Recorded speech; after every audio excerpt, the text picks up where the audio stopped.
الحمد لله الذي جعل الحمد مفتاحا لذكره وسببا للمزيد من فضله ودليلا على آلائه وعظمته، والصلاة والسلام على عبده وأمين وحيه وخاتم رسله سيدنا ومولانا بالقاسم محمد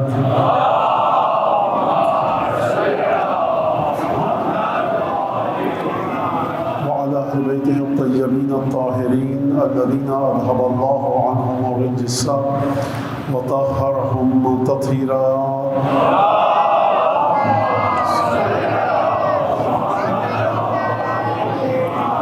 واللعن الدائم على أعدائهم أجمعين.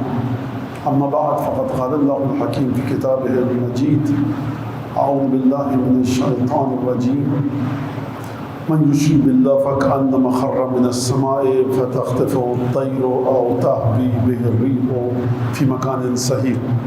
عقیدت توحید اور کربلا کے عنوان سے گفتگو آپ کے سامنے جاری ہے، اور آپ حضرات بہت شکر گزار ہوں کہ بڑی توجہ کے ساتھ معروضات کو سماعت فرما رہے ہیں.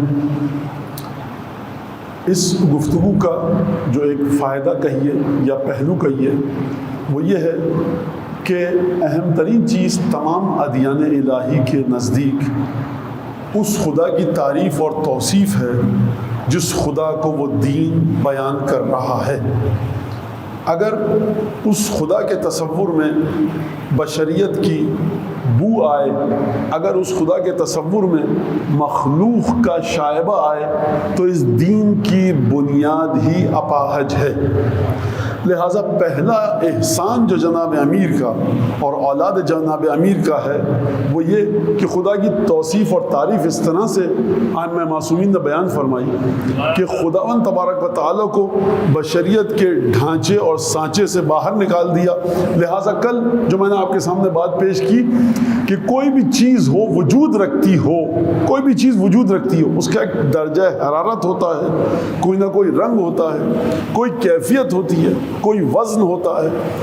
وزن کے بارے میں جب ہم بات کرتے ہیں تو 500 سال پہلے، 300 سال پہلے اس طرح سے سائنسدان، سائنٹسٹ وزن کے بارے میں گفتگو نہیں کر سکتے تھے کہ جیسے آج کر سکتے ہیں. سائنٹسٹ حضرات کہتے ہیں آپ ایک صفحے کا وزن کیجئے، اس پہ ایک نقطہ لگائیے، اور آج کل ایسے آلات اوزار انسان نے بنا لیے کہ وہ اس نقطے کا وزن بھی بتا دے گا. تو وہ وزن نہ ہو جو تصور میں نہ آئے. تو کل یہاں تک بات ہوئی کہ انسان کو ڈرنا چاہیے، سہم جانا چاہیے. یعنی اگر ہم علی ابن ابی طالب جناب امیر کے بجائے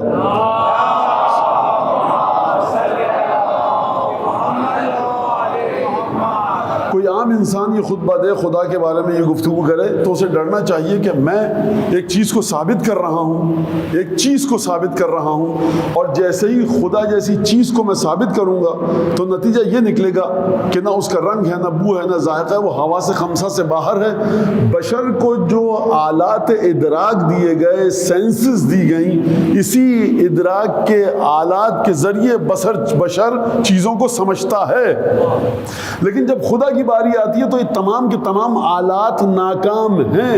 یعنی امیر المومنین بشر کو وہاں لے جانا چاہتے ہیں جہاں قوت ادراک بشر ناکام ہو، تب خطبوں کو دیکھے جناب امیر کے اور خدا سمجھ میں آئے. لہٰذا آپ یہ جو میں نے کل بھی عرض کیا، جو پرسوں اشعار پڑھے تھے وہ جوش مانی آبادی کے ہیں، اور بہرحال توحید پر بڑی زبردست جو میں نے عرض کیا تھا کہ چنگھاڑ لہجے کی آپ کو سمجھا دے گی کہ کس کے اشعار ہو سکتے ہیں. تو یا میں ایک بند پڑھوں ان کا جو جناب ختمی مرتبہ تو جناب امیر سے مخاطب ہو کر فرماتے ہیں. اچھا، بچوں کو میں برسبیل تذکرہ بیچ میں بات آ گئی ہے تو کہہ دوں کہ وہ اب دیکھیے ممبر پہ کسی غیر معصوم کی بات کرنی نہیں چاہیے ویسے، لیکن بہرحال حق ہے، مداح اہل بیت تھے اور امیر المومنین کے مداح تھے، تو ہماری گردن پر حق ہے. جناب جوش تو بچے وہ تو ایتھیسٹ تھے اور ملحد تھے اور دہریے تھے اور یہ تھے اور وہ تھے. ذرا کتاب کھول کے ہمارے نوجوان بچے پڑھ لیا کریں کبھی کہ جس کو ایتھیسٹ کہہ رہے ہیں، جس کو ملحد کہہ رہے ہیں، اس کی اتنی خالص توحید ہے جوش مدی آبادی کی اتنی خالص توحید ہے کہ آپ کو بغیر علم کلام اور عقائد پڑھے ہوئے وہ توحید سمجھ میں نہیں آ سکتی. آپ کو 10 باتیں حواشی میں جانے کی ضرورت نہیں ہے اس وقت، لہٰذا بھیڑ چال سے گریز کیجئے اور خود چیزوں کو جا کر پڑھیے، سمجھیے اور اس کے بعد فیصلہ کیجیے. بہرحال وہ مخاطب ہو رہے ہیں. اور کل میں نے تقریر کے آخری حصے میں دعائے صبا بڑی اجلت میں پڑھی اور جس کا مجھے خود بھی احساس تھا، لیکن میں گھڑی دیکھ رہا تھا. بہرحال آج ذرا تفصیل کے ساتھ سکون کے ساتھ پڑھیں گے. تو پہلے میں جوش کا یہ بند آپ کے سامنے پیش کر دوں کہ فرماتے ہیں کہ وحدت کے باب میں نہ اگر قد کرے گا تو پائے گا کبریا کا تصور نہ آبرو. سب کو پتہ ہے خدا ہے، سب کے ذہن میں خدا کا تصور ہے، لیکن وہ خدا جو خدائی کے ساتھ ذہن میں بشر کے رہے اور اس خدا جس کی آبرو بھی ہو. یہ کیا مطلب خدا کی آبرو؟ اگر آپ نے خدا کو اس طرح سے بتایا کہ خدا بشر کے ڈھانچے اور سانچے میں آ گیا تو خدا کو تو آپ نے ثابت کر دیا، بڑا بے آبرو کر کے ثابت کیا، اس سے بہتر ثابت نہ کرتے. لہٰذا فرمایا وحدت کے باب میں توحید الہی کی قد یعنی محنت کرنا، زحمت کرنا. اے علی یا رسول اللہ، اے جناب امیر، وحدت کے باب میں نہ اگر قد کرے گا تو پائے گا کبریا کا تصور نہ آبرو. تو یوم دین سمد میں رہے گی صنم کی بو. صنم تو سب کو پتا ہے، بدھ. یہ ذرا سمد کا معنی آپ دیکھیے جو خدا نے قرآن میں استعمال کیا ہے. اگر آئمہ سے آپ جا کر پوچھئے، معصومین کی حدیثوں کو دیکھیے، لغت کو دیکھیے، سمد کا مطلب یہ ہے المسمود، یعنی وہ شے کہ جس کی جانب سب رجوع کرتے ہیں، ہر چیز میں اس کا وجود ہے، کوئی چیز اس کے وجود سے خالی نہیں. لیکن کس طرح سے خالی نہیں؟ اس طرح سے جیسا کہ جناب امیر نے بتلایا کہ ما کل شیء، ہر چیز کے ساتھ ہے، لا بمقارنۃ، اس طرح سے نہیں جیسے کوئی چیز کسی چیز سے چشمہ ہو جائے. وہ غیر کل شیء، ہر چیز سے ہٹ کر ہے خدا، لا جس اس طرح سے نہیں، لا بمزائلۃ، ایسے نہیں کہ جیسے کوئی چیز کسی چیز میں سے نکل گئی. لہٰذا سمد خدا کا وجود ہر جگہ ہے لیکن مادی اشیاء کی طرح نہیں ہے. وحدت کے باب میں نہ اگر قد کرے گا تو پائے گا کبریا کا تصور نہ آبرو. تا یوم دی، قیامت تک، تا یوم دی سمد میں، اللہ الصمد، تا یوم دی سمد میں رہے گی صنم کی بو. فکر بشر نماز پڑھے گی بلا وضو.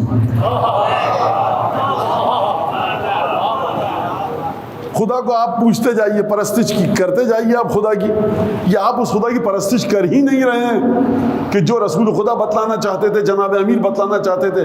خدا جیسا ہے آپ اس خدا کو ویسا مانے بغیر اس کی پرستش کر رہے ہیں.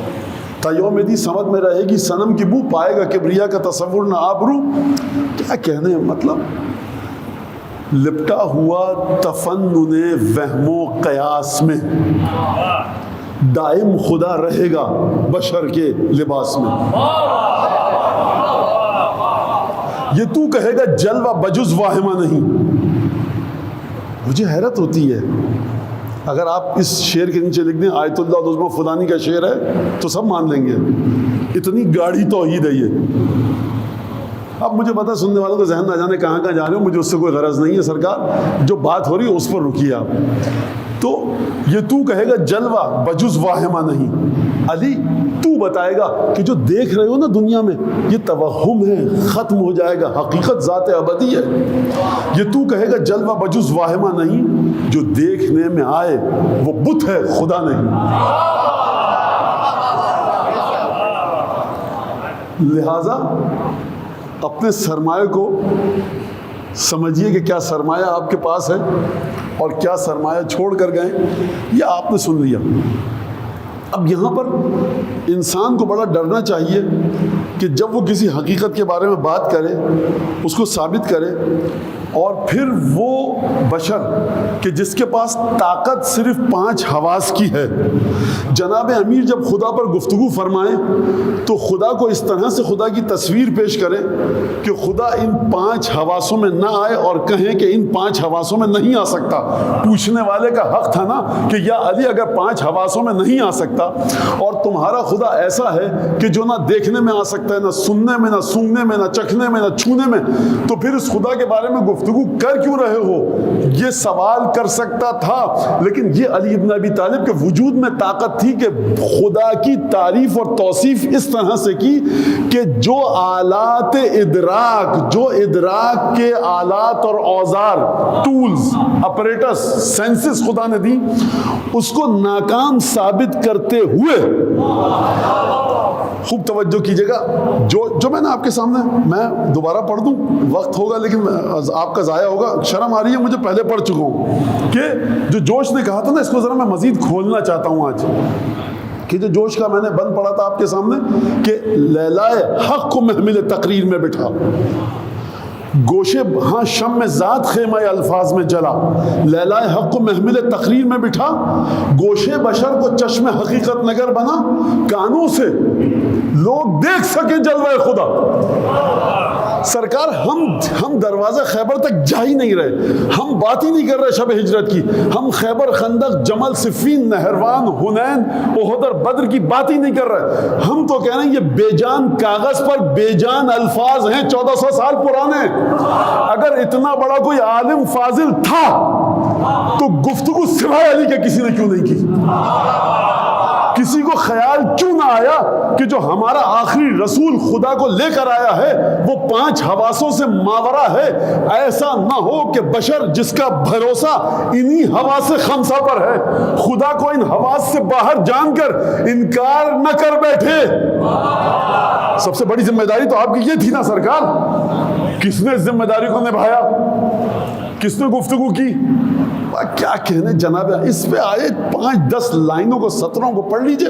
علی بن ابی طالب وہ معراج میں کیا ہوا تھا اور وہاں کیا ہوا تھا، من کنت مولا علی غدیر، چھوڑیے سب باتوں کو سرکار، انہی 5 یا 10 سطروں پر آ کر گفتگو کیجئے، آپ کو پتہ چلے گا کہ علم لدنی کہتے کسے ہیں، آپ کو پتہ چلے گا امیر المومنین ہیں کہاں پر۔ چھٹے امام صادق علیہ السلام، شکریہ بیٹا۔ آپ سورہ کہف میں جا کر پڑھیے موسیٰ اور خضر کی ملاقات۔ خضر کو خدا نے حکم دیا جاؤ، جا کر ہمارے ایک بندے سے، اچھا عجیب خدا کا مزاج ہے، اتنے بڑے پیغمبر موسیٰ اولو العزم، دیکھو موسیٰ جب ٹوکری میں سے مچھلی اچھل کے نکل جائے نا تو سمجھنا وہی جگہ میٹنگ پوائنٹ ہے۔ پروردگار جبرائیل کو بھیج دیتا، کہا جبرائیل کہ موسیٰ یہیں رک جائیے، اتنے بڑے عظیم پیغمبر کو منسلک کر رہا ہے کس سے؟ مچھلی سے، عجیب ہے۔ تو سرکار خدا کو سمجھا دیے، خدا ہے تو وسیلے کا سہارا لے رہا ہے مچھلی کا، خدا میٹنگ پوائنٹ کے لیے بتا دے کہ مچھلی پھدک کے جب نکل جائے ٹوکری میں سے، مچھلی اچھل کے گر گئی، جو جناب موسیٰ کے وسیع تھے ان کو نہیں یاد رہا، نہیں سمجھ میں آیا، قرآن نے گفتگو کی ہے اس پر، اور حضرت موسیٰ کافی آگے چلے جا چکے تھے، واپس آئے، فرتد علی آثارہم قصصا، واپس آئے، ملے حضرت خضر سے، کہا کہ جناب خضر سے گفتگو، خضر کا نام پورے قرآن میں کہیں نہیں ہے، فرمایا هل اتبعک علی ان تعلمنی مما علمت رشدا، کیا میں آپ کی پیروی کر سکتا ہوں اس علم کے سلسلے میں، اس رشد و ہدایت کے سلسلے میں جو آپ کو سکھائی گئی ہے؟ خضر نے بڑی بے رخی سے اور بڑے سرد مہری کے ساتھ کہا کہ انک لن تستطیع معی صبرا، بھائی تم میرے ساتھ صبر نہیں کر سکتے، کوئی اور۔ کہا کہ وکیف تصبر علی ما لم تحط به خبرا، اور تم صبر کر بھی کیوں کر پاؤ گے جس کی تمہیں خبر ہی نہیں۔ نکرہ در سیاق نفی ہے، یعنی جب آپ کہتے ہیں کہ ہمارے گھر میں کوئی پانی نہیں ہے، نہ ٹھنڈا نہ گرم نہ گندا نہ صاف، نہ منرل واٹر، نہ نل کا نہ کنویں کا، کسی بھی قسم کا، کیف تصبر علی ما لم تحط به خبرا، رتی برابر تمہیں جس کا اندازہ نہیں تم اس پہ صبر کر کیسے پاؤ گے؟ گفتگو بڑی عجیب ہے، اور یہ میں اردو کا لفظ بڑے ڈر کے استعمال کر رہا ہوں۔ جناب موسیٰ، ہم نہیں کہہ رہے، قرآن کے الفاظ جا کر پڑھیے، جناب موسیٰ خوشامد پر اترا ہے جناب خضر کی، جو موسیٰ فرعون سے ٹکرا جائے، لا ترہقنی، اب ڈانٹیے مت، دیکھیے اس کے بعد کچھ نہیں پوچھوں گا، کہا کہ دیکھو اب نہیں سوال کرنا، کہا ہو کہ کیا کہا کہ اچھا، اب جب تیسری دفعہ کہا نا، پہلا کام کیا موسیٰ خضر نے، موسیٰ نے سوال کیا، کہا کہ علم، کہا نہیں تھا علم اقول لک انک لن تستطیع معی صبرا، کہا تھا نا صبر نہیں کر پاؤں، کہا ٹھیک ہے بابا آئندہ نہیں کروں گا۔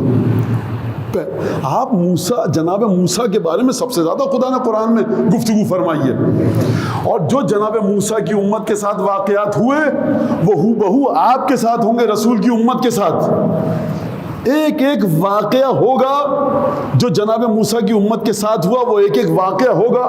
ہم میں فرعون بھی ہے، ہم میں حامان بھی ہے، ہم میں گوسالہ سامری بھی ہے، ہم میں سامری بھی ہے، تمام کے تمام واقعات ہوں گے۔ حدیثوں کی، یہ میں نہیں کہہ رہا، بخاری کی حدیث ہے، اور عجیب جملہ ہے، قزو الحق، جو جملہ کہا گیا تابق النعل بالنعل، القزۃ بالقزہ، یعنی نعل کہتے ہیں گھوڑے کے سموں پر جو لوہے کی ایک چیز ٹھوکی جاتی ہے۔ اگر ایک نعل کا ایک اندازہ سائز ہے، پیمانہ ہے، آپ اس پر دوسری نعل کو رکھیے، ریت پر اس کا نقش ابھرا ہو، اور وہ نعل جا کر اس میں پوری طرح فٹ ہو جائے، تو آپ کہیں گے ہو بہو یہ اسی کی تصویر ہے۔ تو اس کا ترجمہ القزۃ بالقزہ کا مطلب ہے ہو بہو وہی واقعات ہوں گے۔ اب یہ اور بات ہے کہ اس امت کا سامری کون ہے، گوسالہ کون ہے، فرعون کون ہے، حامان کون ہے، یہ ایک اور دوسری بات ہے، لیکن مطلب پوچھنا اس حدیث کا سرکار میں نے نقل نہیں کی، امام بخاری نے نقل کی، ان سے پوچھیے۔ ہماری قوم بڑی عجیب ہے، جس حدیث کی کتاب سے کوئی بیچارہ اگر بات کر دے قوم اس کے پیچھے پڑ جاتی ہے، تو صاحب اس محدث سے پہلے پوچھیے نا آپ نے لکھی کیسے۔ جگہ جناب خضر 2 دفعہ سوال کیا، موسیٰ نے، خضر نے کہا کہ اب مت کرنا، گئے حتی اذا اتا اہل قریت استطعم اہلها فابوا ان یضیفوهما، ایک قریے پہ پہنچے، دیہات پہ، کہا کہ بھائی پیسے لے کے ہمیں کھانا دے دو۔ ہم خضر، یہ موسیٰ، اچھا قرآن کی آیت کے ترجمے کے ساتھ میں اپنے الفاظ بھی ملا رہا ہوں تاکہ بچوں کی سمجھ میں آ جائے۔ ہم خضر، یہ موسیٰ، مسافر ہیں دونوں، پیسے لو کھانا دے دو، فابوا ان یضیفوهما، قرآن کہہ رہا ہے انہوں نے کہا نہیں ہم تمہیں مہمان نہیں بنا رہے، کہا پیسے لے کے، کہا نہیں دے رہے کھانا، باہر نکلے، بہت برے قریے والے تھے، بڑی بری بستی ہے، مسافروں پیسے لے کر تو بھیا کھانا دے دو۔ فوجد جدارا یرید ان ينقض فاقاما، خضر نے دیکھا دیوار گرنے والی ہے، بالکل یرید ان ينقض، بس گرنا ہی چاہتی ہے، اس دیوار کو کھڑا کر دیا۔ اب موسیٰ جو 2 دفعہ پہلے تنبیہ ہو چکے تھے، بڑے دھیرے سے کہا، عربی زبان کا لطف کیا زبان ہے، کہا لو شئت لاتخذت علیہ اجرا، اعتراض نہیں کیا، کہا حضور اگر آپ چاہتے تو کچھ لے سکتے تھے اجر کے طور پہ۔ 2 دفعہ پہلے ڈانٹ پڑ چکی ہے، لہٰذا اب احتیاط کے ساتھ جملے کا انتخاب کیا، لو شئت، اگر یہ کر لیتے تو اچھا نہیں ہوتا سرکار، ایک سجیشن ہے، ایک درخواست ہے۔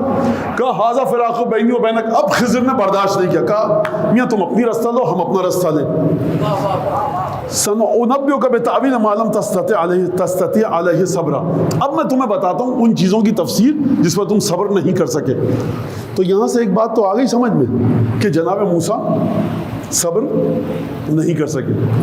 اب چلیے اصول کافی میں چھٹے امام فرماتے ہیں لو کنت مع خضر و موسیٰ، اگر میں خضر و موسیٰ کے ساتھ ہوتا، جناب امیر نہیں فرما رہے، جناب چھٹے امام فرما رہے ہیں لو کنت مع خضر و موسیٰ، اگر میں خضر و موسیٰ کے ساتھ ہوتا، لانبأتہما انی اعلم منکما واخبر منکما، تو میں ان دونوں کو بتاتا کہ میرا علم تم دونوں سے کہیں زیادہ ہے، خبریں مجھے تم دونوں سے کہیں زیادہ ہیں۔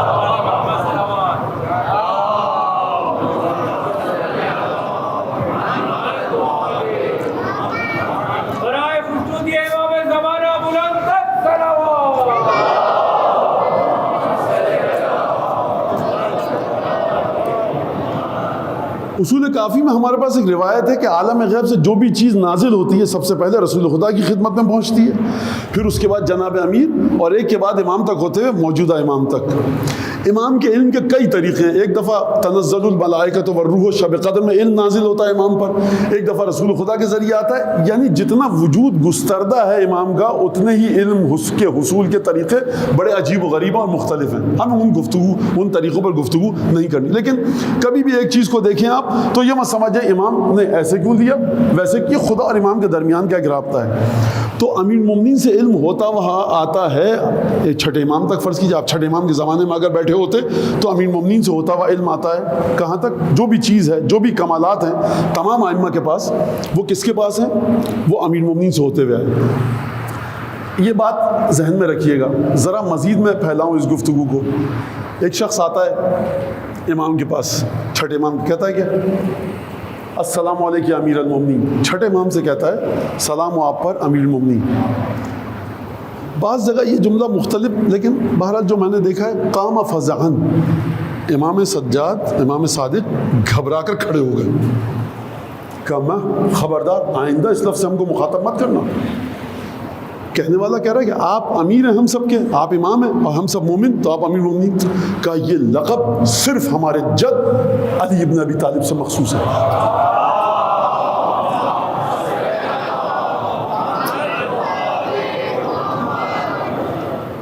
یعنی موسیٰ خضر کے علم کے دائرے تک نہیں پہنچ پا رہے، خضر جناب امام صادق کے علم تک نہیں پہنچ پا رہے، اور جناب امام صادق فرمانا ہمیں مت کہنا آئندہ یہ صرف اور صرف ہمارے جد علی ابن ابی طالب سے منسوب ہے، اور یہ لقب ان کا ہے۔ لہٰذا سمجھ لیجئے آپ کہ کوئی بھی نحو خوان پسند آیا، کوئی بھی علامہ کی تقریر پسند آئی، آپ نے کہا ان کو اذن خاص ہے امام حسین کی طرف سے، یہ سب دکانیں بند کر کے جا چکے ہیں حضرت حجت۔ یاد رکھیے کسی کو اذن خاص نہیں ہے، ہم سب نوکر ہیں، ذاکر اہل بیت ہیں، خطیب اہل بیت کہیے، ذاکر مصائب اہل بیت ہیں۔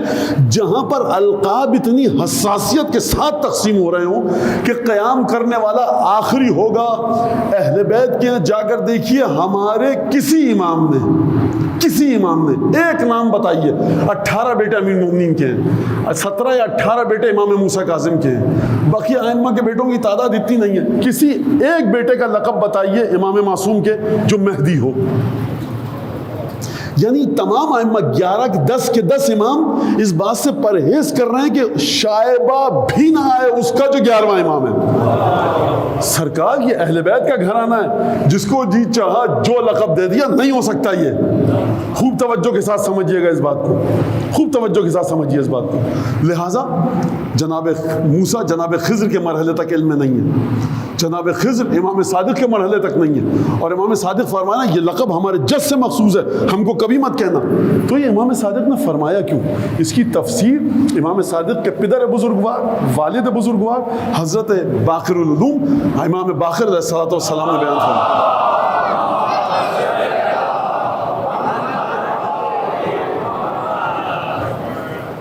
ایک شخص آتا ہے اور آ کر امام سے پوچھتا ہے، امام باقر علیہ السلام سے، کہ 2 سوال کیے کہ ذوالفقار کو ذوالفقار کیوں کہتے ہیں اور آپ کے جد کو امیر المومنین کیوں کہتے ہیں؟ تو امام نے ذوالفقار کا معنی بتایا کہ فقر میں مبتلا کر دیتی تھی، یا فقرات یعنی حصوں میں کاٹ دیتی تھی، معنی کیا۔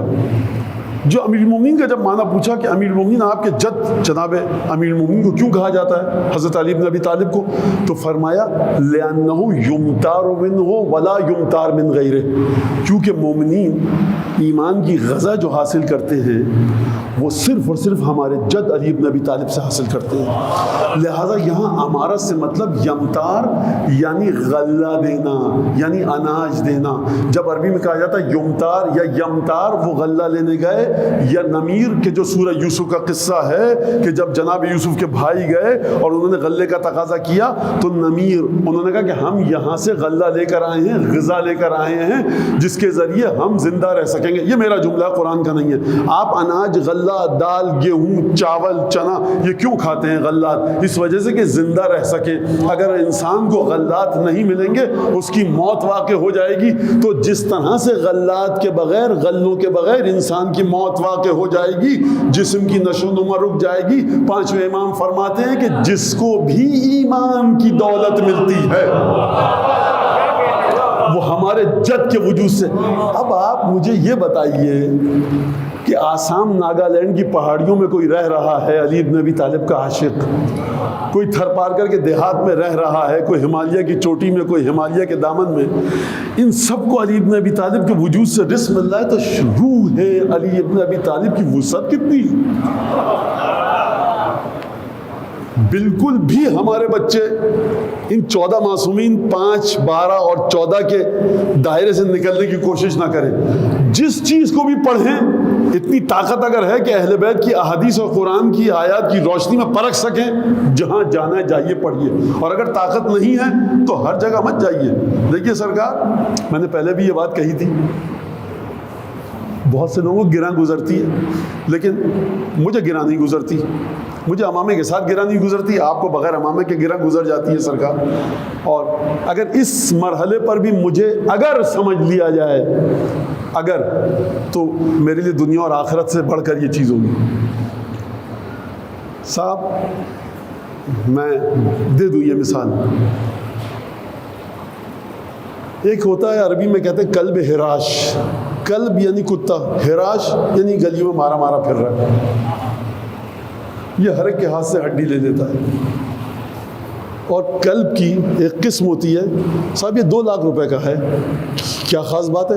یہ خاص بات ہے. اور یہ سوائے آپ کے ہاتھ کے کسی اور سے کھانا نہیں کھائے گا. کیوں؟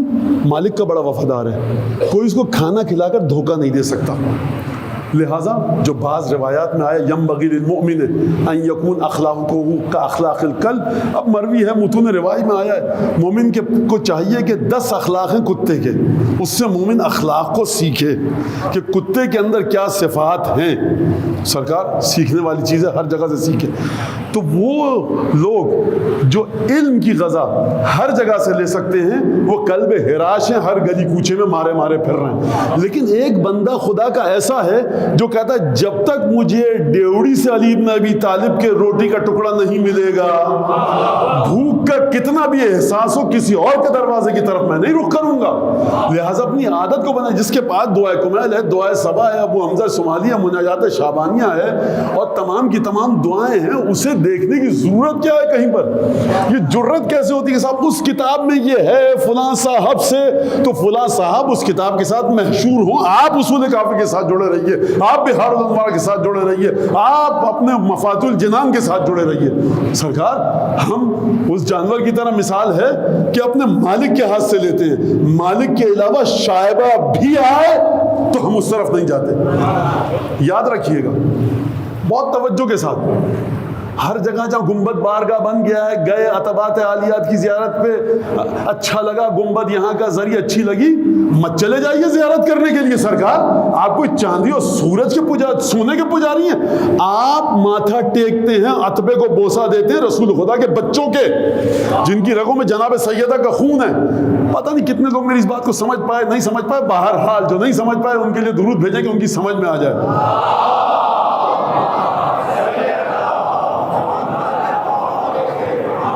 لہٰذا جناب امیر المومنین نے جب خدا کے تصور کو پیش کیا تو خدا کے تصور کو اس انداز سے پیش کیا کہ بشر کے ذہن سے آزاد کر دے خدا کو. دائم خود لپٹا ہوا تفنن وہم و قیاس میں، دائم خدا رہے گا بشر کے لباس میں. علی بن ابی طالب کا پہلا احسان عیسائی پر، ہندو پر، یہودی پر، سکھ پر، مومنین و شیعوں پر چھوڑ دیں. ہم تو سرکار ہم ہیں ہی دسترخوان کے ٹکڑے چن کے کھانے والے. ہماری بات مت کیجیے. ہر اس شخص پر، ہر اس مذہب والے پر کہ جو اس خدا کو مانتا ہے کہ جس نے کائنات بنائی، اسے مجبور ہے کہ علی بن ابی طالب کے خطبے توحید پر آ کر مطالعہ کرے کہ علی بن ابی طالب نے خدا کے وجود کو بشر کے ذہن کی جکڑ سے آزاد کیا. یہ علی بن ابی طالب کا احسان. لہٰذا کل جو میں نے کہا نہ گرم ہے نہ ٹھنڈا ہے نہ بھاری ہے نہ ہلکا ہے، کسی بھی قسم کی کوئی اس میں چیز نہیں، تو پھر یہ کیسے ہے کہ یہ ہے؟ یہاں پر کمال ہے جناب امیر المومنین کا. جو عقل، دانائی، حکمت رکھنے والا اس خطبے کو سمجھ سکے وہ مان لے گا علی بن ابی طالب کا علم. اب یہاں سے میں ایک دوسرے مرحلے میں داخل ہو رہا ہوں. اور جو کہے کہ صاحب نہیں یہ سب فضولیات ہیں، یہ ہم نہیں مانتے نہج البلاغہ کو، ہم نہیں مانتے خطبوں کو، توحید، یہ کیا بات کر کے چلے گئے تمہارے مولا. تو اب اس کے لیے زندگی علی بن ابی طالب گواہ ہے. علی بن ابی طالب کی زندگی کا مطالعہ کیجئے. جب آپ 63 برس کی زندگی کو اختتام پاتے ہوئے دیکھیں گے کوفے میں 21 رمضان المبارک 40 ہجری، تو آپ یہ کہہ کر کتاب بند کریں گے وہ کیا حقیقت تھی کہ جس کی یہ پرستش کرتا تھا. یعنی مجھے خندق نہیں پڑھنی اس وقت. عمرو بن عبدود کے سر کو قلم کیا، اور کیا صاحب خندق خدا نے کس طرح سے تماچے لگائے سورہ احزاب میں ان بزدلوں کے منہ پر کہ جو تھے تو لشکر رسول میں، لیکن نجاست اتنی تھی کہ کہہ رہے ہیں ما وعدنا اللہ ورسولہ الا غرورا. جیسے ہی کفار کے لشکر کو تم نے دیکھا، سرکار یہ دو جملے مجھے کہنے دیجئے جنگ خندق کے حوالے سے. آپ رسول کے لشکر میں ہیں, رسول کے ساتھ ہیں, اور اس کے بعد آپ نے کفار کے لشکر کی کثرت کو دیکھا 10,000. تو ابھی جنگ شروع نہیں ہوئی ہے, آپ نے دیکھا لشکر کفار کو, آپ نے کہا کہ سرکار یہ اللہ نے ہم سے اور اس کے رسول نے سوائے جھوٹے کے وعدے کے کچھ نہیں کیا. تو ہے لشکر رسول میں, کہہ رہا ہے رسول کو جھوٹا, صبح کو نماز پڑھے گا کہے گا اشہد ان محمد رسول اللہ, تو میں اس کی اس گواہی کو مانوں اذان میں, یا جنگ کے میدان میں اس غلاظت کو مانوں؟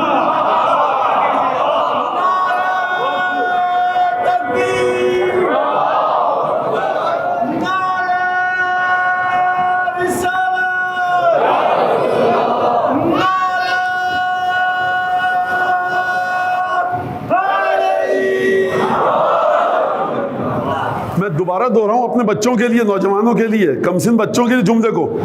سرکار جب حملہ ہوگا تو آپ گھوڑے کی باگیں موڑ کے کہیں دبک کے نکل جائیے گا. دیکھیں جس کو جس کام کا جتنا تجربہ ہو وہ اچھا کرتا ہے, تو آپ نکل جائیے گا.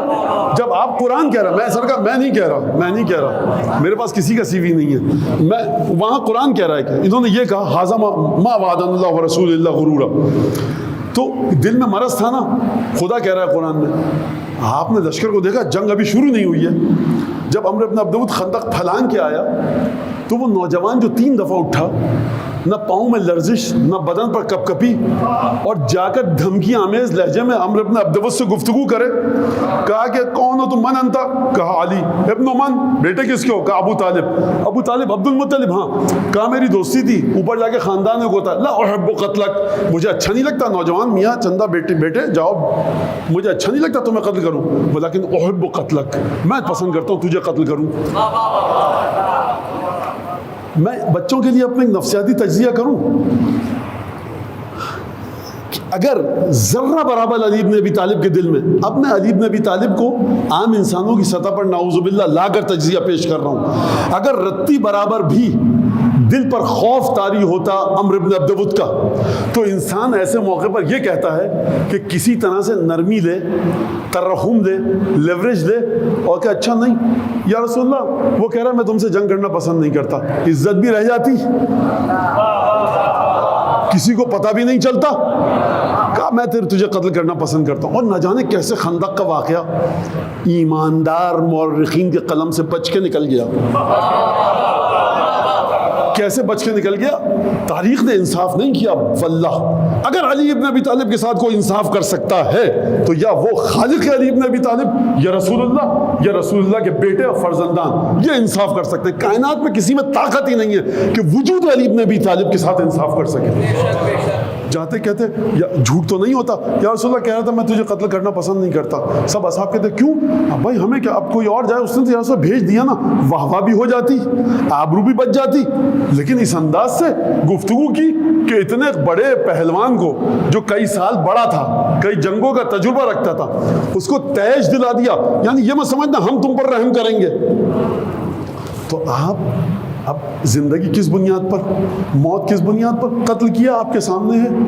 1000 دینار کی تلوار تھی اس کی, 1000 دینار کی زرہ تھی, اور 1000 دینار یعنی کل جو اس کا لباس تھا آہنی, وہ 1000 سونے کے سکوں کا تھا. کس نے قتل کیا ہے عمرو بن عبد الود کو؟ جس کے گھر میں بچے کبھی بھوکے سوتے ہیں, کبھی جو کی روٹی کھاتا ہے, کبھی پانی پی کر سو جاتا ہے. بخدا علی بن ابی طالب جو بغیر رات کا کھانا کھائے سوئے ہیں نا, اس ایک سانس کو ایک طرف خدا رکھے اور کائنات کی عبادتوں کو رکھے, وہ ایک سانس بھاری ہے کائنات کی عبادتوں کو. یہ کوئی جوش عقیدت خطابت میں بات نہیں کر رہا. قطن اس طرح سے آپ علی بن ابی, جب بھی آپ کے ائمہ کا ذکر ہے خصوصاً امیر المومنین کا, رتی برابر لیوریج مت دیجئے, علی بن ابی طالب کو کسی کے برابر قابل مقایسہ مت سمجھیے. یہ بیکار ہے فرش اعضاء اگر یہ تصور آپ کے ذہنوں میں منتقل نہ ہو سکے.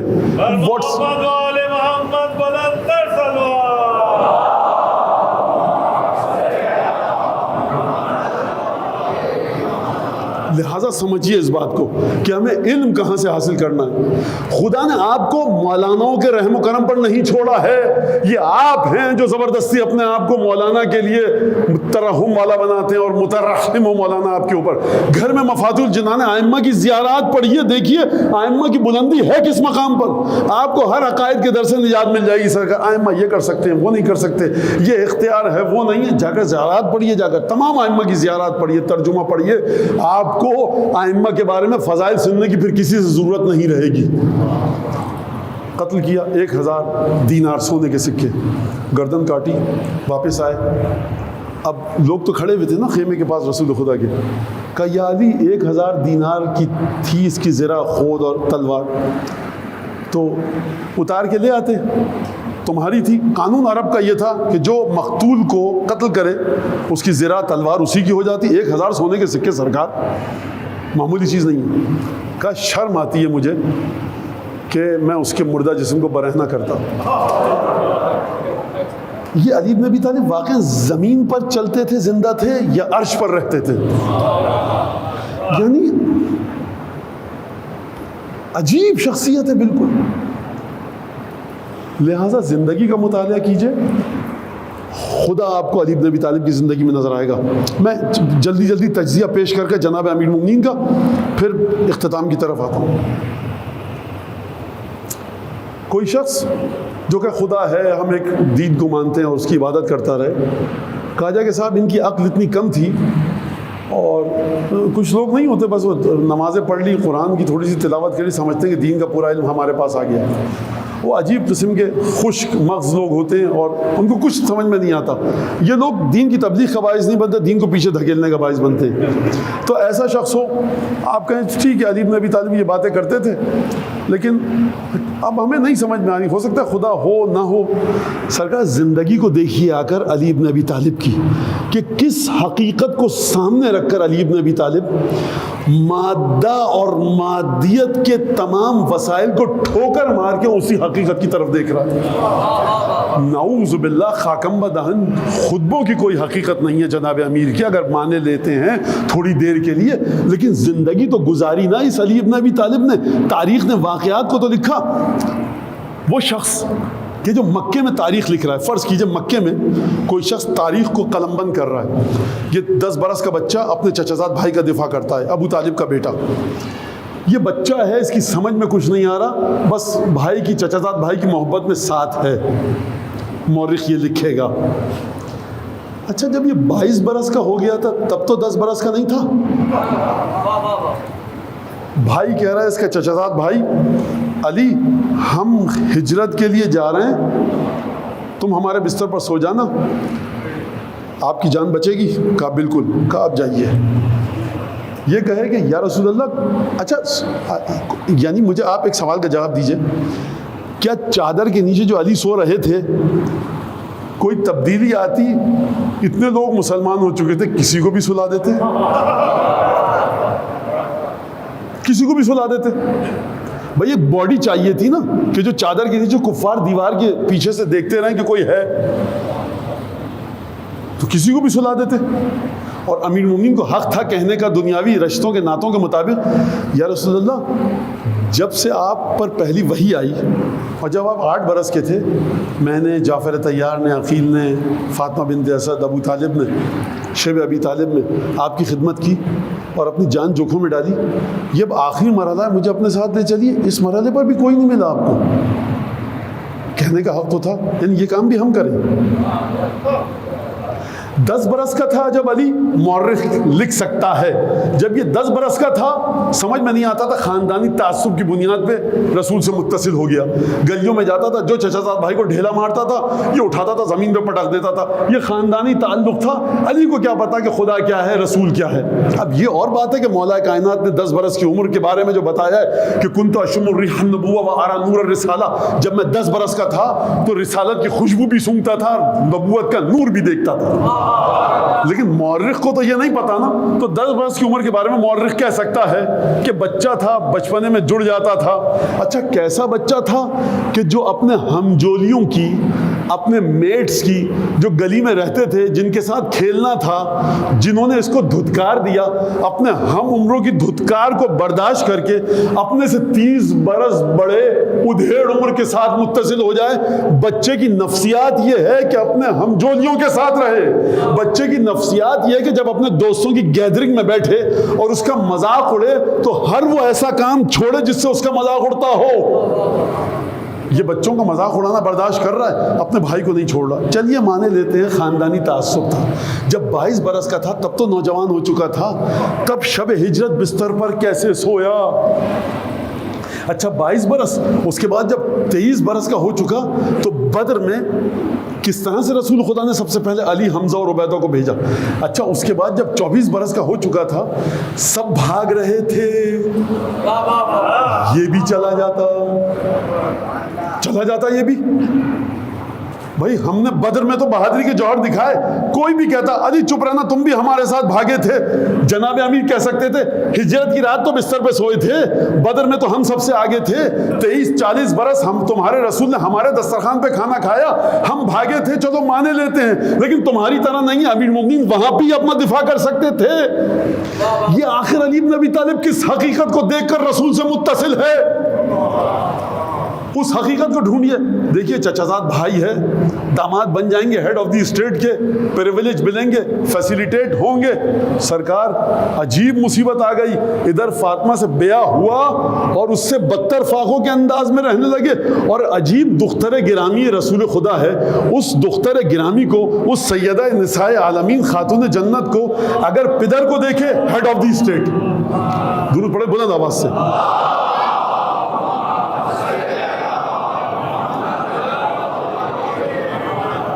باپ کو دیکھے ہیڈ آف دی اسٹیٹ، شوہر کو دیکھے ہر جنگ میں جتانے والا۔ کبھی گفتگو کو ملی ہے آپ کو کہ یا علی یہ تو کہہ دیجئے جا کر، یا رسول اللہ بابا جان یہ ہے حسن حسین کے ساتھ، یہ کبھی آپ کو گفتگو ملی؟ نہیں۔ دیکھیے وہ مکے کی مدینہ کی ان پڑھ خاتون تھی، مورخ اگر کہ نعوذ باللہ خاکم مدہن، تو ان کو سمجھ میں نہیں آتا تھا کہ ہو کیا رہا ہے، کتنا مال غنیمت آیا، کتنا مال غنیمت گیا، اکاؤنٹس، فگر، ڈیجٹ، بجٹ، کیا پتا فاطمہ زہرا کو، نہ کسی اسکول میں گئی تھی نہ کسی مکتب میں، تو بیچاری ان کو کیا پتا۔ میں کہوں گا خطبہ فدق پڑھو۔ خطبہ فدق میں اچھے لوگ جو توحید پر ریسرچ کر رہے ہیں ان کا پتا پانی ہو جاتا ہے جب بی بی نے 18 برس کی عمر مبارک میں خطبہ ارشاد فرمایا ہے۔ یہ میں ان کے لیے کہہ رہا ہوں جو رسول پر ایمان نہیں رکھتے۔ جو رسول پر ایمان رکھتے ہیں ان کے لیے تو بخاری کی وہی حدیث کافی ہے کہ ان اللہ یغضب لغضبها ویرضى لرضاها، جس سے فاطمہ راضی خدا اس سے راضی، جس سے فاطمہ ناراض خدا اس سے ناراض۔ اور جو رسول پر ایمان رکھتے ہیں ان کے لیے حاکم نیشاپوری کی یہی حدیث کافی، کلما دخلت علیہ، جب بھی فاطمہ آتی، ایک دفعہ نہیں ہوا ہے، جب بھی فاطمہ رسول کی خدمت میں تشریف لاتی، قام الیہا، قام لہا نہیں ہے، فاطمہ کے احترام میں نہیں کھڑے ہوتے تھے، قام الیہا، کھڑے ہوتے تھے، لپک کر آگے بڑھتے تھے۔ وقبل یدہا، فاطمہ کا ہاتھ چومتے تھے، ورحب بہا، خوش آمدید کہتے تھے، واجلسہا مجلسہ، اپنی جگہ پر ہاتھ پکڑ کے بٹھاتے تھے۔ تو سرکار یہ وہ فاطمہ ہے، آپ کے بیٹی تھی، سرکار آپ تو کہتے ہیں بیٹیاں 4 تھیں، تو اگر یہ بیٹی تھی تو 3 بیٹیاں اور بھی تو تھیں بقول آپ کے، تو ان بیٹیوں کے ساتھ کبھی یہ کام کیا؟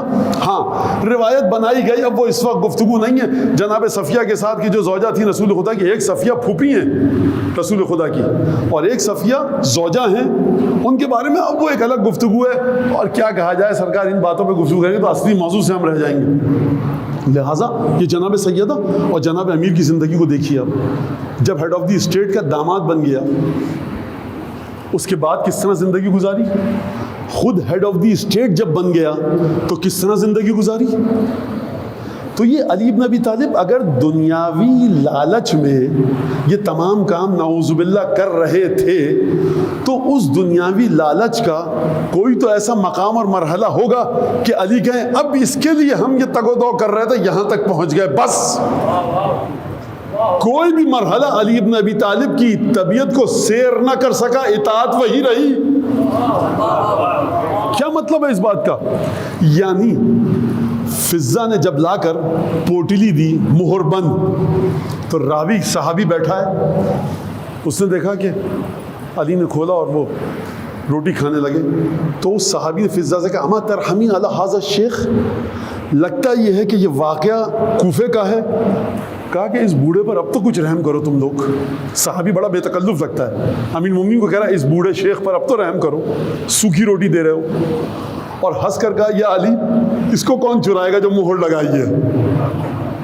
کہا کہ میں ڈرتا ہوں کہ میری بیٹیاں شفقت پدری میں اپنے حصے کا روغن اس میں ڈال دیں کہ بابا نرم روٹی کھانا نصیب ہو. یہ وہ علی بن ابی طالب ہے. جب دیکھا تو فرمایا لعل بالحجاز والیمامہ من لا عہد له بالشبع ومن لا طمع له فی القرص. کہا یا علی کیا کھانا کھا رہے ہیں؟ خلیفہ ہیں. کہا یہ کیا کھانا کھا رہے ہیں؟ کہا کہ شاید یمامہ اور حجاز میں کوئی ایسا ہو جسے یہ یاد ہی نہ ہو کہ اس نے پیٹ بھر کے آخری دفعہ کب کھانا کھایا تھا، اور اس کے دل میں یہ امنگ کبھی پروان ہی نہ چڑھ سکے کہ وہ دکان سے ایک روٹی خرید کر کھا لے. سرکار میں ہمیشہ کہتا ہوں وکٹر ہیوگو اگر علی بن ابی طالب کی زندگی پڑھ کر ناول لکھتا دا میزریبلز تو شاید کسی اور انداز میں لکھتا.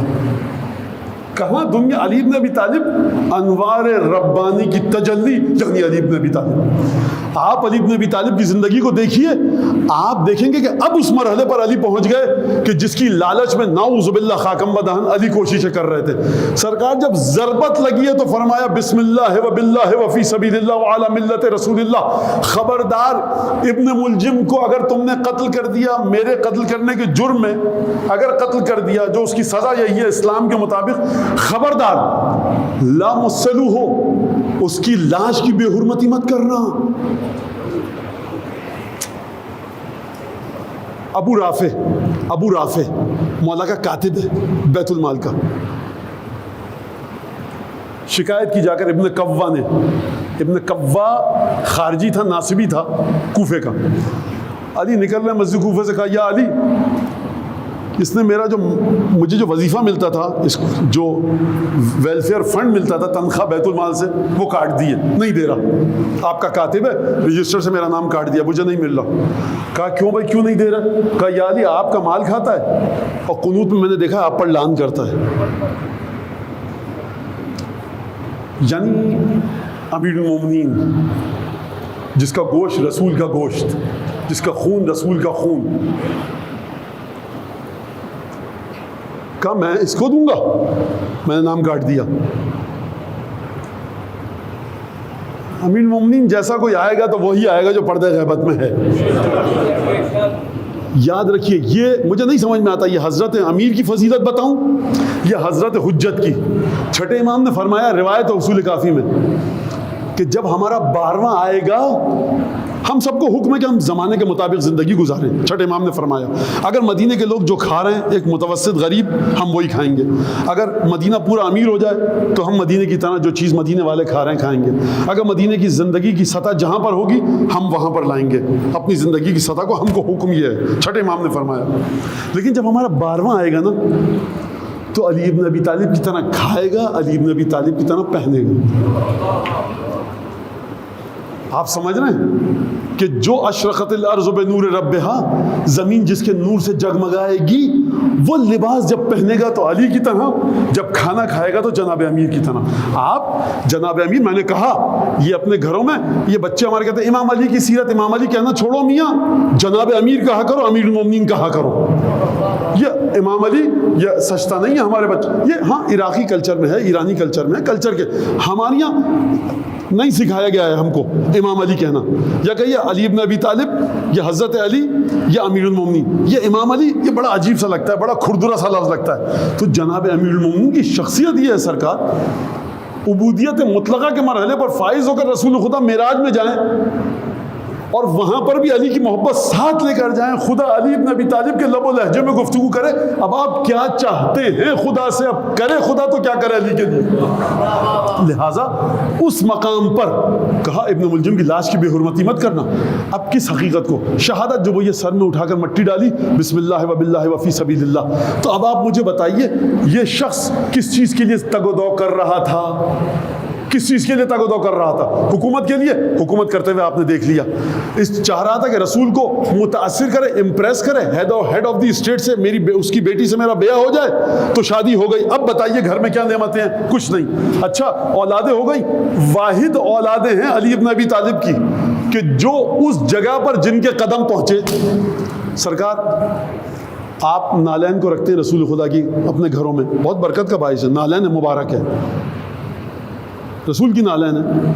لیکن کسی کی نالین تھی جو مہر نبوت پر پہنچی.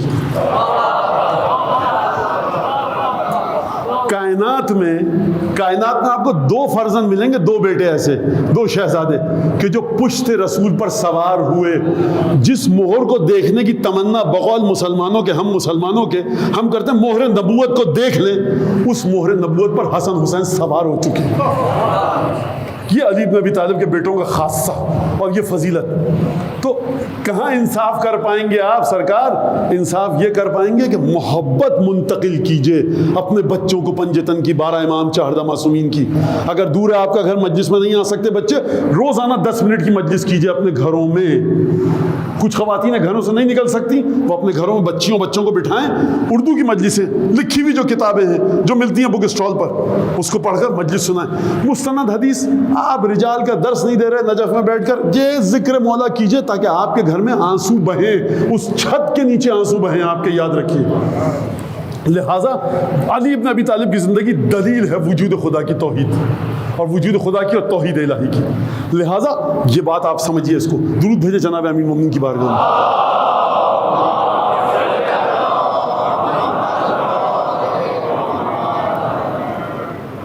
ایک دفعہ اور درود بھیجیں.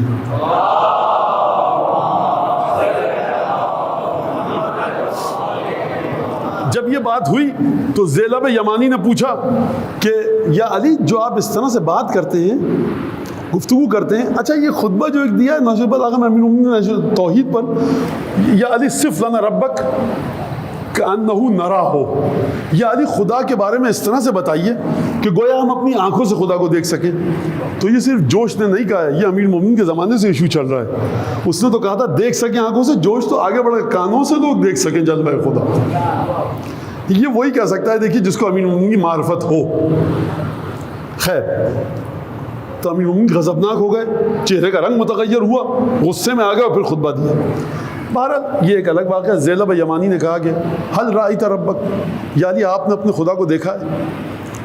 تو مولانا نے کہا بھائی حق, ہاں یہ کیا بات کہہ دی؟ یہ جو لفظ ویحک ہے نا, اس کی عربی میں اتنے عجیب مختلف معنی ہیں, مختلف مقامات پر استعمال ہوتا ہے کہ جیسے اردو کا آداب عرض, کہیں آداب عرض ادب کی علامت ہے, کہیں طنز کی علامت ہے, کہیں اس بات کی علامت ہے کہ یہ لیجئے دیکھ لیجئے. تو آداب عرض کی جتنی گستردگی ہے اتنا ہی عربی زبان میں ویحک کی گستردگی ہے. ویحک, ہاں یہ کیا کہہ دیا؟ لم اعبد ربا لم ارہ, میں نے اس پروردگار کی آج تک عبادت ہی نہیں کی جس کو نہ دیکھا ہو. یعنی آپ تو کہہ رہے ہیں کہ نہیں دیکھ سکتا کوئی. کہا کہ لا تراہ العیون بل تراہ القلوب بحقائق الایمان, آنکھیں اس کو نہیں دیکھ سکتی, دل دیکھتے ہیں ایمان کی حقیقتوں کی بدولت. یعنی اگر وجود خدا کا احساس کرنا چاہتے ہو, یا من بعد عن لحظات العیون وقرب من خطرات الظنون, دعا صبا جو کل میں نے پڑھی, اے وہ ذات کہ جو آنکھوں کی پہنچ سے بہت دور ہے لیکن انسان کی روح کے بڑا نزدیک ہے. امیر المومنین فرماتے ہیں. اب 3 نفسیاتی مرحلے ہیں علی بن ابی طالب نے بیان فرمائے دعائے صبا میں. دعائے صبا جس کے بارے میں کل گفتگو ہوئی, آخری حصے میں تقریباً امیر المومنین فرما رہے ہیں, گفتگو کر لی, توحید پر گفتگو کی, رسول خدا پر. کل میں نے آپ کے سامنے گفتگو پیش کی کہ درود بھیجا ہے رسول خدا پر, اور بڑے عجیب انداز میں درود بھیجا ہے. صلی علی الدلیل الیک فی اللیل الالیل, کہ پروردگار اندھیری رات میں جو تیری جانب رہنما ہے اس پر درود بھیج. کیا مطلب اس کا؟ یعنی رسول کا وجود ایسا ہے کہ اگر رسول سے جڑ جاؤ تو تم اس راستے پر چل پڑے کہ جو گھٹا ٹوپ اندھیرے میں تمہیں خدا تک لے کر جائے گا. کیا کہا میں نے؟ رسول سے اگر جڑ گئے. جابر ابن یزید, اب رسول سے جڑیں کیسے؟ رسول توحید تک لے کے جائیں گے, رسول سے جڑیے. رسول سے کیسے جڑیں گے آپ؟ جابر ابن یزید جوفی عجیب راوی ہے. امام باقر علیہ السلام نے 70,000 حدیثیں بتائیں. کہا کہ اگر بنو امیہ کے ختم ہونے سے پہلے تو نے ایک بھی حدیث کسی کو بتائی، علیک لعنتی و لعنت آبائی، تجھ پر میری لعنت، میرے آبا و اجداد کی لعنت. اور جب بنی امیہ گزر جائیں، 132 ہجری میں بنو امیہ کا خاتمہ ہو گیا، پہلا خلیفہ بنو عباس کا بیٹھا تخت پر. 132 ہجری ربیع الاول کے مہینے میں بیعت ہوئی ابو العباس الصفاح کی. 132 ہجری چھٹے امام کا زمانہ. کہا کہ بنو امیہ کے ختم ہونے کے بعد اگر تم نے یہ حدیثیں چھپائیں، علیک لعنتی و لعنت آبائی، تب میرے آبا و اجداد کی اور میری تم پر لعنت. یعنی اس وقت بتانا نہیں، اس وقت روکنا نہیں. جابر بن یزید جوفی آتے ہیں اور آ کر پوچھتے ہیں کہ اپنا رسول اللہ، سورہ طور میں ایک آیت ہے کہ خدا فرما رہا ان عدت الشہور عند اللہ 12 شہرا فی کتاب اللہ یوم خلق السماوات والارض ذالک الدین القیم فلا تظلموا فیہن انفسکم. خدا کے پاس، خدا کے علم میں 12 مہینے ہیں، 4 اس میں سے حرام ہیں. جب سے خدا نے زمین آسمان کو خلق کیا یہ 12 مہینے ہیں اور خدا کے پاس لکھے ہوئے ہیں، یہ تمہارا دین ہے. خدا کی قسم، قرآن کی آیات کا ترجمہ پڑھیے، آپ کا ذہن معاف ہو جائے گا. اس کی تفسیر ہے کیا، معنی کیا ہے؟ عجیب بات کر رہا ہے خدا، سمجھ میں نہیں آ رہی. وہ سمجھ میں آئے گی اس وقت جب آپ اس آیت کو رکھ کر دیکھیں اہل بیت علیہم السلام کے وجود پر. خدا نے بڑے کوڈ ورڈ میں گفتگو کی ہے. کیوں کوڈ ورڈ میں گفتگو کی؟ جواب آئے گا شاید. انجیل توریت زبور میں کھل کے گفتگو کی تھی، تم نے اس میں شیطانت دکھا دی نا اپنی. اب ہم ایسے گفتگو کریں گے کہ تم لاکھ اچھل کود کر لو، سوائے فاطمہ زہرا کی اولاد کے کسی پر آیات منطبق ہی نہیں ہو پائیں گی. اچھا آپ کر لیجئے، تحریف کر لیتے اس میں. تحریف 12 مہینے تحریف کرنے والا جس کی نیت ہوگی تحریف کی، اس میں کیا حیرت ہے؟ اس کو چھوڑو، 12 مہینے تو سب کو پتہ ہے. خدا نے کہا یہ تو 12 مہینے جب پتہ لگیں گے جب ہمارا 5واں امام آ کر بتائے گا، جب تمہاری حد سے باہر نکل چکا ہوگا تحریف کا مسئلہ. رسول اللہ یہ بات سمجھ میں نہیں ہے. 12 مہینے وہ آپ کی سمجھ میں بھی نہیں آئے گی، میری سمجھ میں بھی نہیں آتی تھی. مطلب خیر ہم تو ہر چیز کو سیدھا طریقے سے، جو بھی اچھی چیز ہے سرکار قرآن میں روایت کی ضرورت نہیں ہے ہم کو. ہم کیا کریں، خمیر ہمارا اس طرح کا ہے کہ سیدھا سیدھا علی بن ابی طالب اور ان کی اولاد سے متعلق ہے. مولانا دلیل اس کی قیامت میں پل صراط پر بتائیں گے جناب امیر. جو اچھی چیز قرآن میں ہے وہ ہے علی بن ابی طالب کی. تو کہا جابر بن عزیز جوفی نے، مولا اس کا معنی کیا؟ 12 مہینے دین، یہ مہینے کہاں سے دین ہو گئے خدا کا؟ یہ مہینے تو محرم صفر ربیع الاول، یہ دین کہاں سے؟ اس میں جو اعمال کیے جاتے ہیں وہ دین ہے. ذی الحج میں حج پہ جاتے ہیں، رمضان میں نمازیں پڑھتے ہیں، قرآن، روزے، عمرہ، یہ دین ہے. یہ 12 مہینے کیسے دین ہو گئے؟ اور جب سے خدا نے زمین آسمان کو خلق کیا. اچھا جابر بن یزید جوفی 5ویں امام کا تربیت شدہ ہے تو صحیح جگہ پر آیا پوچھنے کے لیے، ورنہ عرب تھے، خود کوفے کے تھے، عربی تو آتی ہے. لگا دیجئے صاحب اپنا وقت، ہمیں کیوں نہیں سمجھ میں آ رہا. مومن کی علامت یہ ہے کہ وہ اپنے امام کی طرف اپنے آپ کو محتاج دیکھے پوچھنے کے لیے، سیکھنے کے لیے. امام باقر نے کوئی لمبی چوڑی تفسیر بیان نہیں کی، 2 جملوں میں بات کو سمیٹ دیا. جابر نے ہاتھ چومے ہوں گے، چلے گئے ہوں گے، کہا کہ دیکھو الشہور نحن والسنہ رسول اللہ، مہینے ہم ہیں، سال رسول اللہ ہیں. کیا مطلب اس کا؟ خدا نے جو کہا کہ خدا کے علم میں 12 مہینے ہیں، تو یہ 12 مہینے کا مطلب کیا؟ یہ دین ہے. دین تو رسول اللہ ہے، مہینے کہاں سے آ گئے؟ خوب توجہ کریں میرے نوجوان بچے. آپ کے سرکار 2022 میں ہم زیارتوں پہ گئے تھے. کون سے مہینے میں؟ مہینے کو چھوڑیے، 2022 تھا، جنوری تھا، فروری تھا، نہیں کوئی بھی مہینہ نہیں تھا لیکن تھا 2022.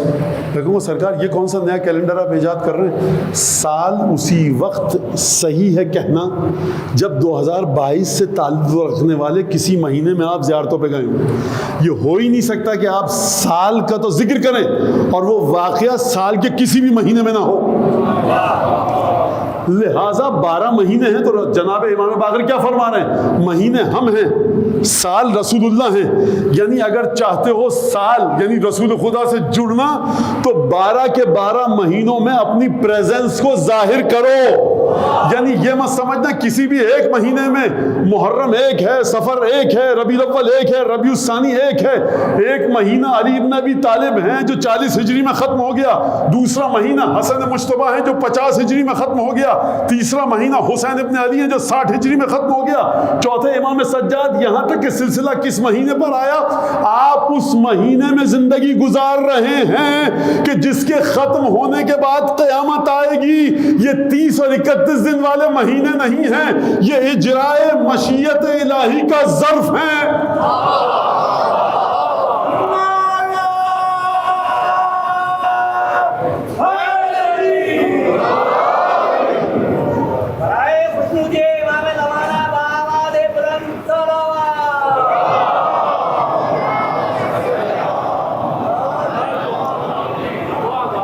سورہ توبہ کی آیت کو پڑھیے جا کر، انما النسیء زیادۃ فی الکفر۔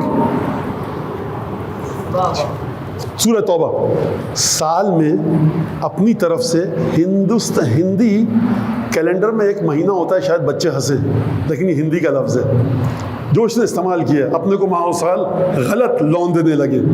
لون کا مہینہ کہلایا جاتا ہے۔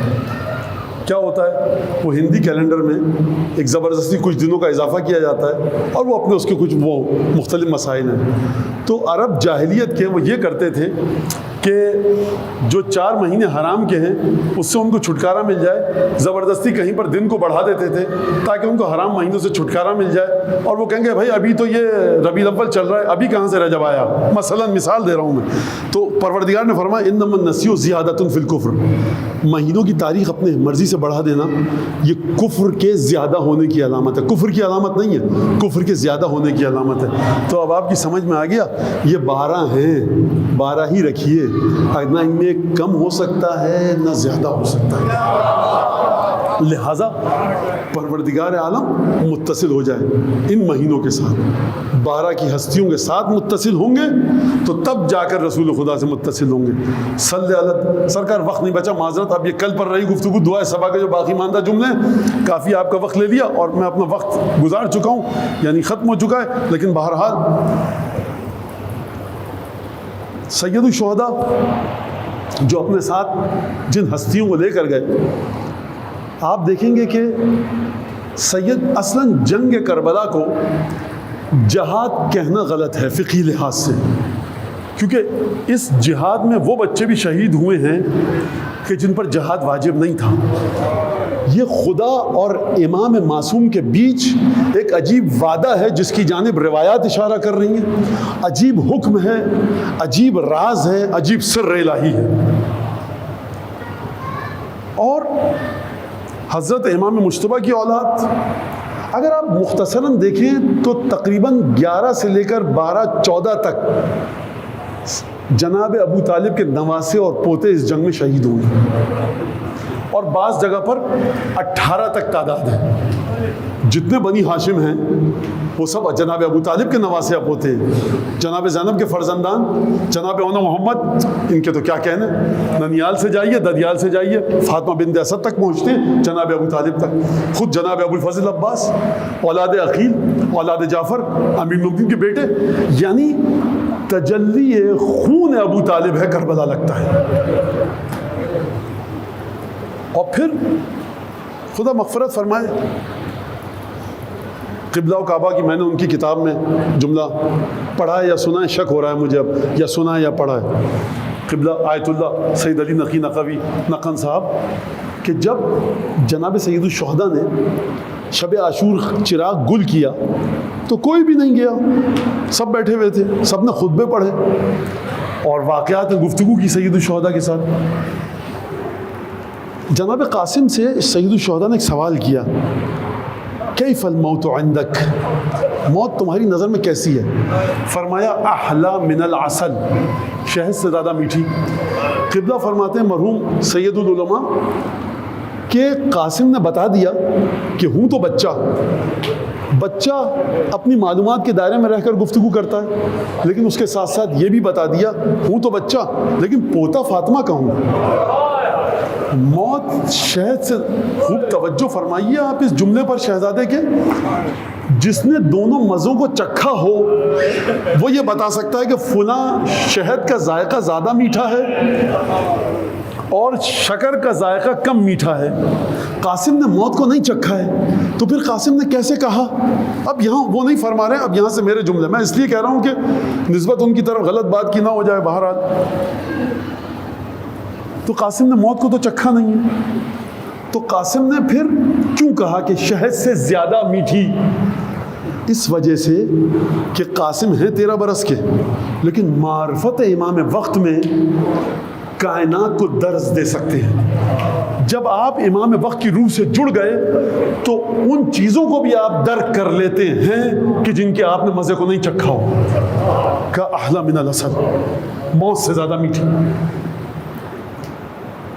صبح عاشور ہوئی، علی اکبر نے اذان دی، ایک کے بعد ایک انصار گئے، دوست یار و یاور گئے، بنی ہاشم کی باری آئی، سب سے پہلے شبیہ رسول کو بھیجا۔ اس کے بعد ارباب مقاتل میں کئی اختلاف ہے، دقت نظری کے ساتھ نہیں لکھے گئے واقعات۔ بہرحال محمد پہلے گئے، اولاد عقیل گئی، بعد میں امام حسن مجتبیٰ۔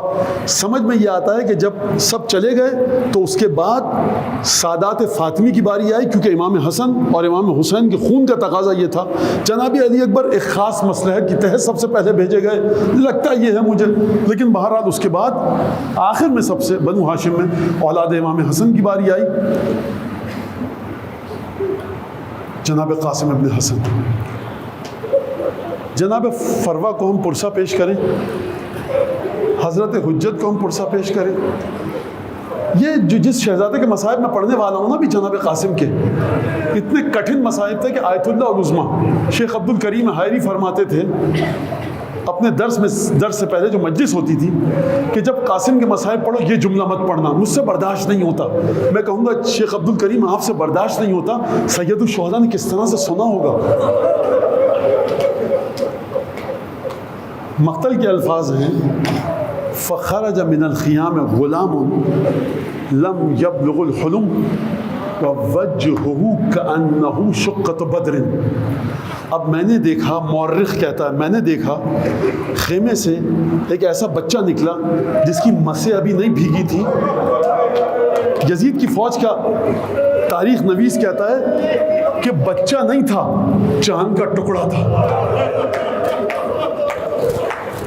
اچھا آپ کی آوازیں بلند ہو گئی نا، مجھے یہ بتائیے جناب فروا کے دل پر کیا گزری ہوگی، جناب زینب کے دل پر کیا گزری ہوگی۔ دیکھیے بہن کی عادت ہوتی ہے جب مرحوم بھائی کی اولاد کو دیکھے نا تو تمام کے تمام کرب کے مناظر جو بھائی نے جھیلے ہوں یاد آ جاتے ہیں۔ کس دل سے جناب زینب نے رخصت کیا ہوگا؟ کانہ وجہ، چاند کا ٹکڑا تھا جس کے بارے میں دشمن کہے چاند کا ٹکڑا۔ مجھے نہیں سمجھ میں آتا کہ دشمن نے جناب قاسم کے بدن پر تلوار کی ضرب کس دل سے لگائی ہوگی۔ چچا کے پاس آئے، اجازت مانگی۔ حسین نے وہ کام کیا جو کسی کے ساتھ نہیں کیا۔ روایت کے الفاظ ہیں فَأَتَنَقَ۔ عزیزوں میں بہت دھیرے دھیرے پڑھ رہا ہوں کیونکہ اب ہمت نہیں ہے پوری طاقت کے ساتھ پڑھنے کی، بس آپ اسی کو سنیے انشاءاللہ تعالی۔ جناب قاسم کی دادی آپ کی شفاعت فرمائے، امام مجتبیٰ آپ کی شفاعت فرمائے۔ جناب سید الشہداء نے اعتنقا، گلے لگایا، لگتا ہے خوب بھیج کے گلے لگایا۔ فبکیہ حتی غشی علیہما، چچا بھتیجوں نے اتنا گریہ کیا کہ غش آ گیا، غش سے افاقہ ہوا۔ قاسم میدان کی جانب بڑھے۔ مقتل مکرم کے الفاظ ہیں کہ جب قاسم ذوالجناح کی جانب جا رہے تھے نا، فانقطع شسع نعلہ، قاسم کے جوتے کا تسمہ ٹوٹ گیا۔ جب جنگجو جائے اس کے جوتے کا تسمہ ٹوٹ جائے تو خطرہ ہے کہ پیر میں رپٹ جائے گا، لہٰذا قاسم جھکنا چاہتے تھے کہ جوتے کے تسمے کو باندھے۔ سید الشہداء نے دیکھا، دوڑتے ہوئے گویا کہ آئے اور بھتیجے کو جوتے کا تسمہ باندھنے نہیں دیا، جھک کر قاسم کے جوتے کا تسمہ باندھا۔ اب اس سے بڑھ کر میں شہزادے کی کیا فضیلت میں، یعنی فرزند فاطمہ حجت خدا لسان اللہ جھک کر شہزادے کے جوتے کا تسمہ باندھے۔ ایک دفعہ گھوڑے پر سوار کروایا، قاسم مقتل میں گئے۔ تاریخ آپ کے سامنے ہے۔ ازرق شامی کے 3 بیٹے آئے، تینوں کو قاسم نے قتل کیا، ازرق شامی کو قتل کیا۔ میں کہوں گا یا علی، مرحب کو آپ نے قتل کیا، عمرو بن عبدود کو آپ نے قتل کیا، لیکن میں کہوں گا یا علی 30 برس کی عمر کے تھے اور خیمے میں ماں انتظار تو نہیں کر رہی تھی۔ میں کہوں مولا آپ نے بڑے بڑے بہادر کو قتل کیا، لیکن کئی پہر کے پیاسے آپ نہ تھے مولا، آپ کے پوتے نے وہ کام کیا کہ آپ کے خون کی لاج رکھی۔ بس ایک دفعہ جب پہلوانوں کو قتل کر دیا، ایک دفعہ دھوکے سے گھیرا گیا، جنگ کا آغاز ہوا، جس کے ہاتھ میں تلواریں تھیں اس نے تلواریں ماری، جس کے ہاتھ میں نیزے تھے اس نے نیزے مارے۔ یہ قاسم کے بدن پر تلواریں نہیں چل رہی، قاسم کے بدن پر نیزے نہیں مارے جا رہے، یہ حق کا رسالت ادا ہو رہا ہے، یہ فاطمہ کی مودت کا حق امت ادا کر رہی ہے۔ بس ایک دفعہ قاسم گھوڑے سے زمین پر آئے۔ عزیزو آپ کو یاد ہے نا، جو بھی شہید گھوڑے سے گرتا تھا وہ کہتا تھا السلام علیکم یا ابا عبداللہ، مولا میری خبر لیجئے۔ قاسم کا سن اتنا کم تھا کہ جب گھوڑے سے زمین پر آئے تو امام وقت کو چچا کہہ کر مخاطب کیا، السلام علیکم یا اماں، ارے چچا قاسم کی مدد کو آئیے۔ مقتل کے الفاظ ہیں۔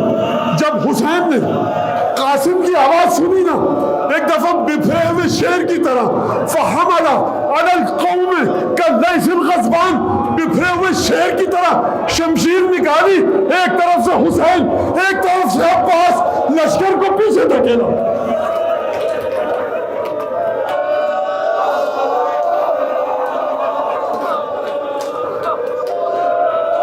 بی بی فروا اس مجمع کی شفاعت کروائیے، اے حسن مجتبی یہ آپ کے بیٹے کے غم میں رو رہے ہیں، سیدہ یہ آپ کے بیٹے کے غم میں رو رہے ہیں۔ حسین دوڑتے ہوئے مدد کے لیے آئے، اب جو دیکھا تو بھتیجا دم توڑ چکا ہے۔ جانتے ہیں حسین نے اپنے مصائب خود پڑھے۔ ایک جملہ، یہ وہ جملہ ہے جو شیخ عبد الکریم برداشت نہیں کر سکتے تھے۔ ایک دفعہ قاسم کے لاشے کو مخاطب کیا اور یہ کہا قاسم سے حسین نے، یعز واللہ علی عمک ان تدعوہ فلا یجیبہ واذا یجیبہ فلا ینفعہ۔ بیٹا قاسم تیرے چچا پر کتنا شاخ ہے کہ جب تو نے مدد کے لیے بلایا تو نہ آ سکا، اور جب تیرے پاس پہنچا تو چھوڑ کر جا چکا تھا۔ لاشا کس طرح آیا مجھے نہیں پتا، لیکن خیمے میں کوہرا